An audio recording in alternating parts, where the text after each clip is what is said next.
Hello. Hi, Michael. Welcome. Thanks. Great to have you here. Thanks so much for having us. Yeah, come on in. Thanks. Follow me. It's a nice place here. Thank you.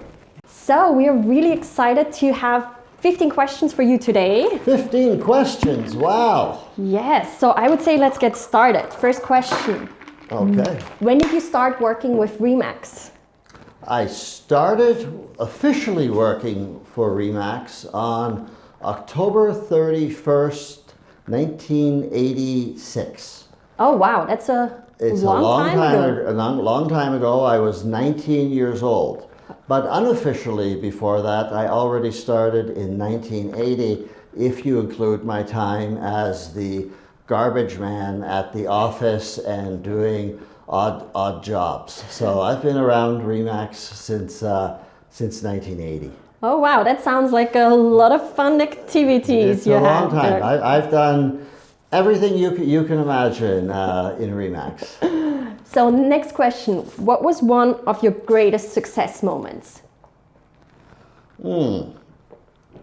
I would say it's difficult to pick one specific thing. I would say that the greatest success I feel when I think of my time in Remax is all of the people who we've helped become successful, whether that's as franchisees or as agents, and creating and building the best real estate organization in the world. And that together is very hard to put any one moment on, but I can promise you there were a lot of great moments along the way. Yeah, I can imagine. Sounds good. And what's one of the biggest challenges you faced in your career, and how did you overcome it?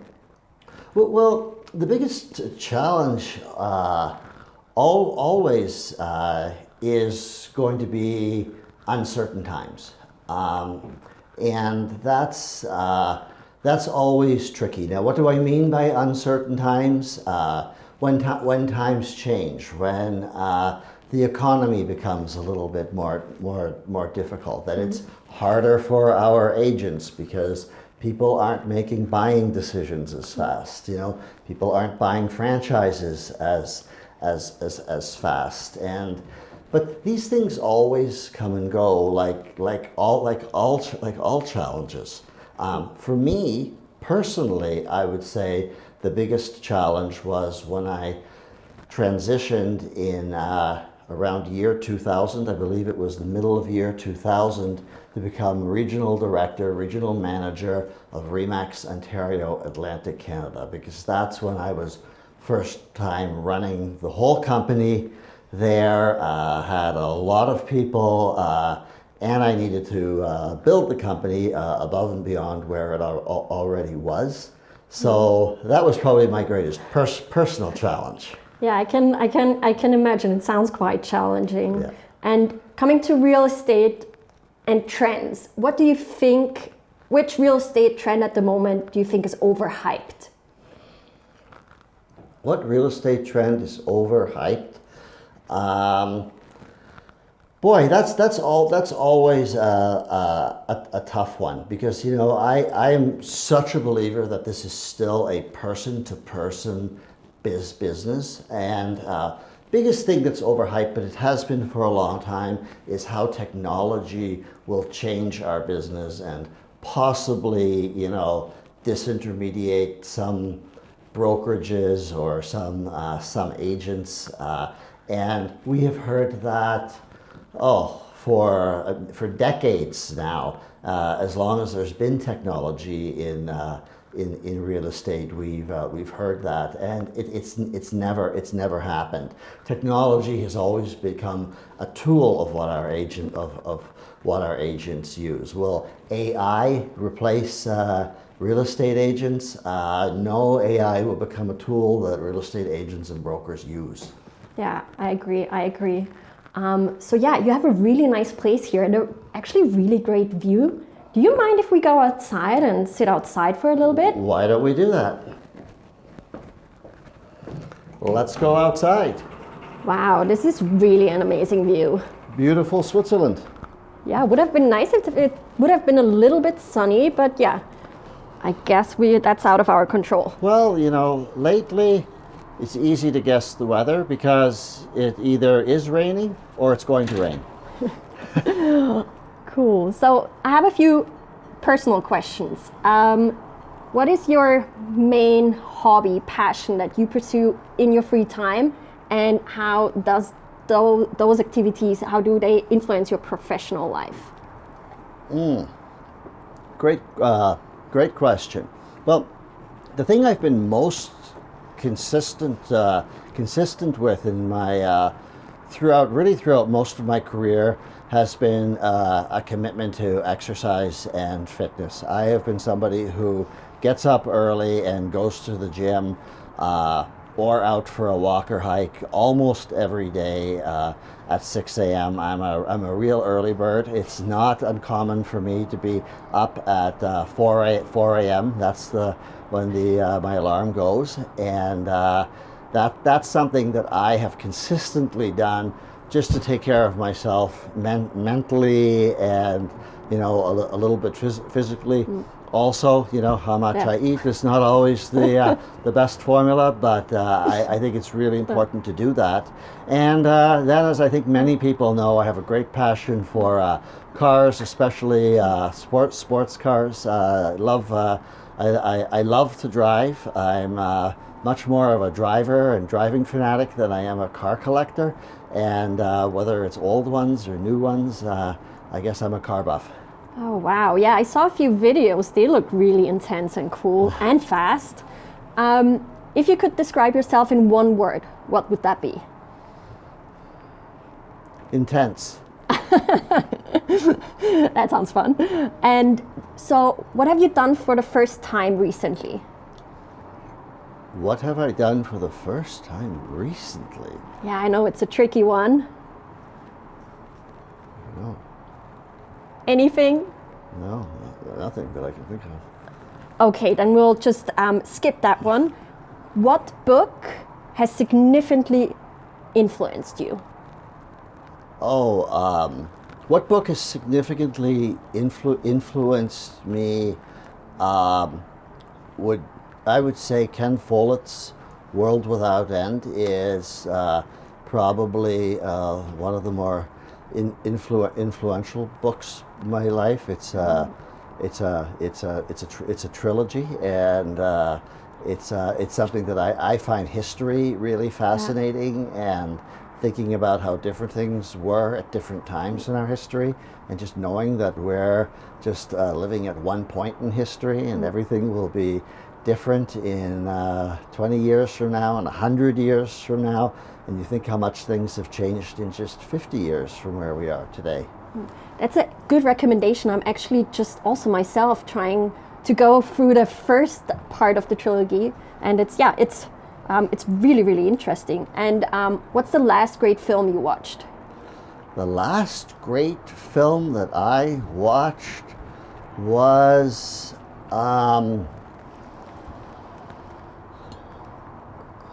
No Country for Old Men. Oh, that's been out for quite a while. It That's has. a good one. I watched it recently on Netflix. Oh, nice. And the simple lesson there is be careful. Okay, and you travel quite a lot. What's the one destination you always recommend to friends when visiting Europe? The Nürburgring, the racetrack in Deutschland, but nobody really wants to go except me and a handful of friends. So what would be the usual recommendation that you would give instead? You know, I always lately I recommend Switzerland a lot because it's so centrally located. One of the great things about living here in Switzerland is you're close to beautiful Austria, you're close to Germany, Deutschland, you're close to France, you're very close to Italy, and you can get anywhere from here very easily. Oh, nice. Great. It's actually a little bit chilly here. Do we maybe want to move inside and continue with the Sounds lesson? good to me. Perfect. This is also really comfortable here. Oh, it's my favorite place to sit. Nice. So we have the last 5 questions for the today. 5 more. Yes, 5 more. Let's do it. So what's the most important lesson you learned from working internationally? Always do your best to understand your environment, because everywhere is different, and working internationally, you need to be, very attuned to cultural differences. And what's so incredible in Europe is the cultural differences can change just in 100 kilometers. Going from here into Italy or into France, it's very different. And I think working internationally, it's very important to be very sensitive to that. Yeah, that sounds right. Yeah. And if you weren't working in real estate, what would you be doing? Working in real estate somewhere else. I think knowing my personality, I would be in some type of a sales career somewhere, more than likely building some type of a business in something else. That's just the personality that I am and that I have. I think I'm a salesman at heart, and it's always been a great thing for me. And what I like most about it is, most cases you're helping other people bring their dreams to reality. Oh, that sounds good. Yeah. And who has been a major mentor or influence in your life and career? And what is the best piece of advice they have given you? Mm-hmm. Well, no question, the biggest mentor for me has been my father. He influenced me from long before working in Remax. Always saying, never worry, son. Thinking about your worries, think about the solutions to any challenges you might have, because the things that you might worry about, 90% of the time they don't come true, and 10% of the time there's something that you can do about it. Keep a positive attitude. A lot of really simple things like that I think in my life I've always carried forward.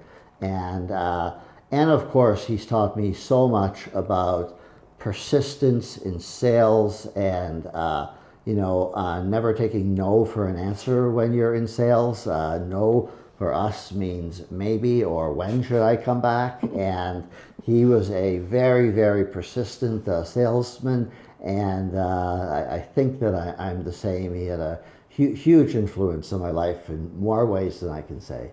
Yeah, it sounds definitely like a few good pieces of advice there. Absolutely. And if there's one thing in real estate or in the real estate industry that you could change, what would it be? Well, in Europe, especially where we work, what I would want to see change is buyer representation, and just to make a better customer experience, that a customer or consumer, who is the people who bring the money to the transaction, can just call one agent and see every property, and make an offer on the one that they want to, and to not have to call 30 different agents to see 30 different properties, which is a very big inconvenience for the majority of people. Being able to have one representative, whether you're selling, which we've done very successfully, but especially in the buying process, to streamline that and make it a lot easier for buyers to see all the properties that are available and have one person represent them. Oh, that definitely sounds like the dream come true for a lot of clients here. Yes.